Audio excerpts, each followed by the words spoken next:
अचानक से तेजस्वी यादव एक बार फिर से फ्रेम में आ गए हैं और उन्होंने चुप्पी तोड़ते हुए जमकर नीतीश कुमार को चैलेंज कर दिया है। आपको बता दें कि बिहार की राजनीति में जहां लगातार नीतीश कुमार और तेजस्वी यादव के बीच में शीत युद्ध तो चल ही रहा था, उसके बाद अब देखने को मिल रहा है कि तेजस्वी यादव का सब्र टूट गया है। 2020 के चुनाव की तैयारियों को यदि आप मद्देनज़र रखते हुए कई बातों पर चर्चा करें और उस पर विचार करना शुरू करें तो आपको लगेगा कि रोजगार को लेकर के तेजस्वी यादव ने एक नया माहौल बनाया था और वो माहौल अब तक जीवित है। कई बार 19 लाख रोजगार को लेकर के सवाल खड़े किए जा चुके हैं, लेकिन ये बात उससे बड़ी हो गई है।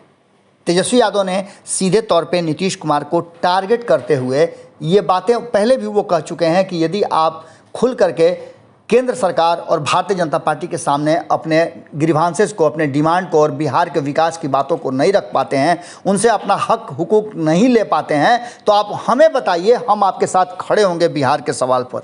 इन सवालों के जवाब में लगातार तेजस्वी यादव युवाओं के बीच में जाते रहे हैं। उपचुनाव में भी आपने देखा कि किस तरह से युवाओं का समर्थन तेजस्वी यादव को मिल रहा था और खास करके बेरोजगार युवा तेजस्वी यादव की तरफ बड़ी कातर निगाहों से देख रहे थे। 15 साल से नीतीश कुमार हैं और इसका जश्न भी 15 साल के जश्न का तैयारी चल रहा है। इस बीच में तेजस्वी यादव का जिस तरह से नीतीश कुमार पर हमला हुआ है और उन्होंने शब्दों की मर्यादा को ध्यान में रखते हुए भी ध्यान में नहीं रखा है, कई ऐसी बातें कह दी है जिससे नीतीश कुमार को सीधे झटका लग सकता है। तेजस्वी यादव ने अपने बातों, अपने बयानों के माध्यम से, ट्विटर के माध्यम से नीतीश कुमार को सीधे तौर पे टारगेट किया है और उन्होंने नीतीश कुमार को बहुत कुछ कहा है। अब एक बार फिर से ऐसा लग रहा है कि नीतीश कुमार और तेजस्वी यादव के बीच में जो शीत युद्ध चल रहा था वो फिर से एक बार पटल पे आ गया है और खुलकर एक दूसरे पर हमला शुरू हो गया है।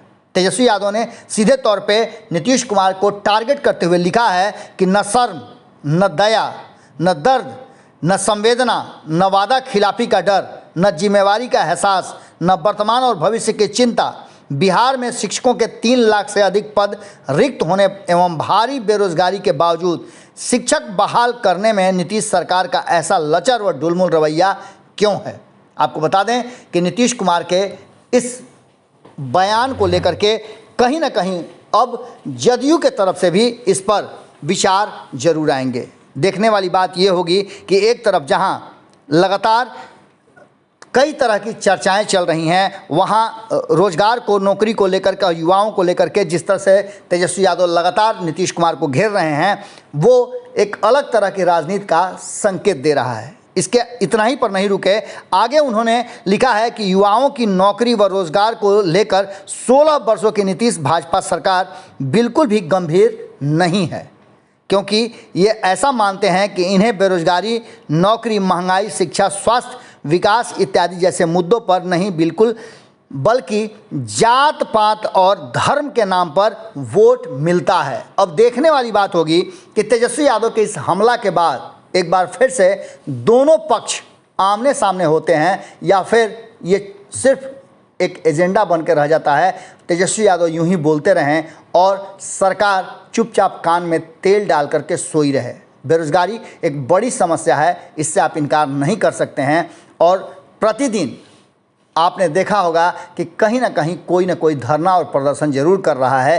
रोजगार की स्थिति बहुत दयनीय है। दूसरी तरफ नीतीश कुमार के समर्थक और नीतीश कुमार के मंत्री अशोक चौधरी कहते हैं कि पर कैपिटा इनकम बढ़ने का मतलब है कि रोजगार सृजन हो रहा है। वहीं आपने ये भी देखा होगा कि उद्योग मंत्री शाहनवाज हुसैन रोज़ नए नए उद्योगों की चर्चा करते हैं, पर देखने को मिलता कुछ नहीं है। 16 साल की नीतीश सरकार के लिए ये एक बड़ा चैलेंज हो गया है रोजगार। वैसे तो भारतीय जनता पार्टी और एनडीए की सरकार ने 2014 में भी केंद्र में आए नरेंद्र मोदी ने 2 करोड़ लोगों को, युवाओं को रोजगार देने की बात की थी प्रति वर्ष, वो भी पूरा नहीं हुआ। 19 लाख की बात छोड़ दीजिए, इस पर चर्चा भी कोई करना नहीं चाहता है। और ऐसी स्थिति में तेजस्वी यादव का इस पूरे मामले पर संज्ञान लेना और अपने गुस्से का इजहार करना इस बात की तरफ इशारा करता है कि तेजस्वी यादव एक बार फिर से एक्टिव हो गए हैं और नीतीश कुमार के लिए ये मुश्किल जरूर पैदा करेंगे। जुड़े रहिएगा भारत लाइव के साथ, खबरें लगातार जारी हैं। बहुत बहुत धन्यवाद। अगर ये वीडियो पसंद आई और वह बिहार के राजनीति और बिहारियत से सरोकार रखेनी तो सब्सक्राइब बटन दबा के चैनल के सब्सक्राइब कर ली। ओजे एगो घंटी बा, ओकरा बटन दबा देला से कुल सटीक और मारक खबर रुआ मुफ्त में मिल जाई। अगर रुआ पत्रकारिता के हमनी के नया प्रयोग में सहयोग कर चाहतानी तो ज्वाइन बटन दबा दी। पेटीएम नंबर नोट कर ली 9386816700। धन्यवाद।